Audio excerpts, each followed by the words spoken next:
All right, Samori Benjamin here with Baltimore Oriole, Colton Cowser. Colton, man, welcome and thank you for joining me before this big game. Yeah, thank you for having me. Yeah, man, so it's your second year, so you're one of these young Baltimore Orioles. You all really have something special. A young team, you all won the division last year. So what's it like just to be a part of this young nucleus? Yeah, it's a lot of fun. I think we have a really good clubhouse, and we have a good balance of some young guys and also some guys with some experience. And I think that it benefits us to be able to have both of those energies bounce off of each other. And you're from Houston, Texas, right? Houston, Texas, yep. Right. So did you grow up a fan of football as well, or just baseball? Yeah, football fan as well, for sure. Basketball at all? A little bit. Okay. Whenever the Rockets. I hate to say it, I was a big Yao Ming guy when I was growing up. Yeah, Tracy McGrady. Tracy McGrady. Even Steve Francis. Yep.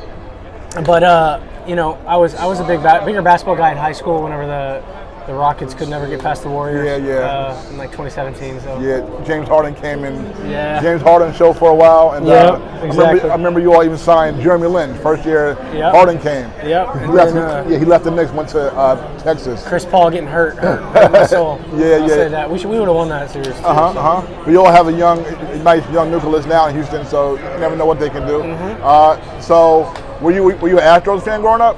I was. Okay. Yeah, I watched a lot of those killer bees. Bijou, Bagwell, Berkman. Yeah. It was fun to watch those guys and grow up watching those guys. What's maybe your best memory of being an Astros fan as a kid? You got one? I would say just going to the ballpark with my family. It was usually just kind of like one of those things where we didn't get to go to many games a lot of the time, but whenever we did, it was kind of just a cool moment for me growing up. Did you play football growing up? I did. I played football, basketball, and baseball. Okay, so at what point did you stop playing football and basketball and decided to focus just on the baseball? So I quit basketball in like 8th grade. I was one of those guys that was always on the floor for whatever reason. And then I quit football after my sophomore year of high school. I was kind of a late bloomer when it came to actually filling out my body and stuff. And of course, being in Texas football is it's pretty good. And I was just getting pummeled out there, so I decided it was time to focus on baseball. Yeah, Texas football is definitely a big deal.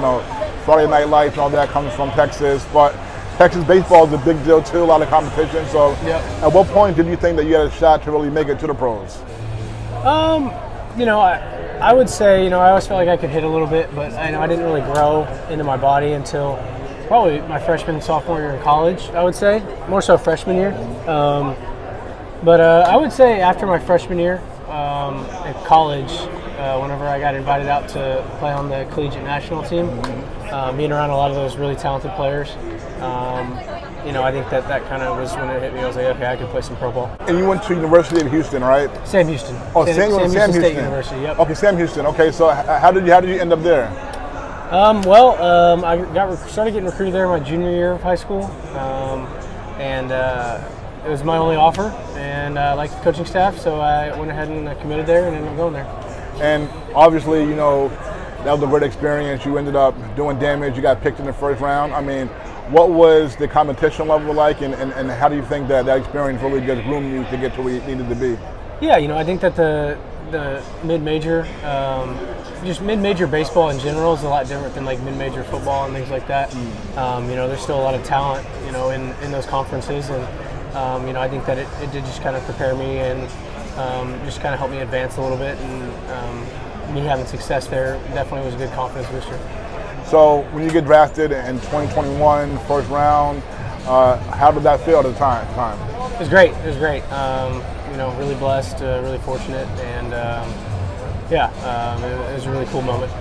Did you have a favorite player growing up in baseball, and how about football? Not necessarily a favorite player growing up baseball-wise. I really liked watching Michael Brantley hit. He's just a professional hitter, and someone that I'd like to model my game after, being a left-handed hitter. And then I'd say a football player, probably Andre Johnson or J.J. Watt. Nice, man. So you got drafted in 2021. So I guess when the Astros won the World Series in 2017, you were still in high school. I was. Yep. So that must have felt good to be an Astros fan at that time, right?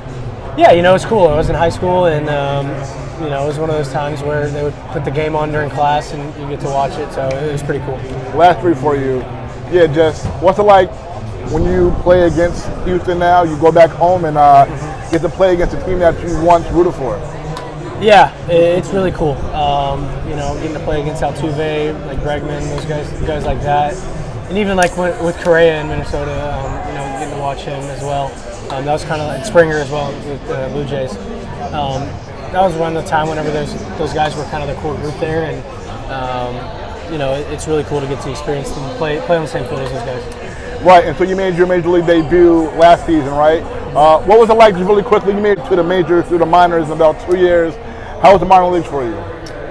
Yeah, minor leagues was fun, but I think it was a good time for me just to learn and grow as a professional. It's the most baseball I've ever played, and I think that's one of the major reasons what the minor leagues are for, is just to develop yourself as a professional, develop a routine, and it was really good. I know you played in Norfolk. I have a special place in my heart for Norfolk because I spent some time there and all that. So that was cool. But you made your major league debut last year against the Yankees, right? I think in July. So what do you remember just that feeling being like? I know you got your first major league hit, your first game as well. Yeah, it was awesome. It's always cool to come back here. It was July 5th last year, and ended up I think it was 1 for 3 with the RBI single and a line out and a walk. It's really cool to be able to come back here, and I had a lot of friends and family out here, so really cool moment, and it was a lot of fun. Last two, you all last night clinched the playoff spot, so you all celebrated a little bit. So just how fun was that?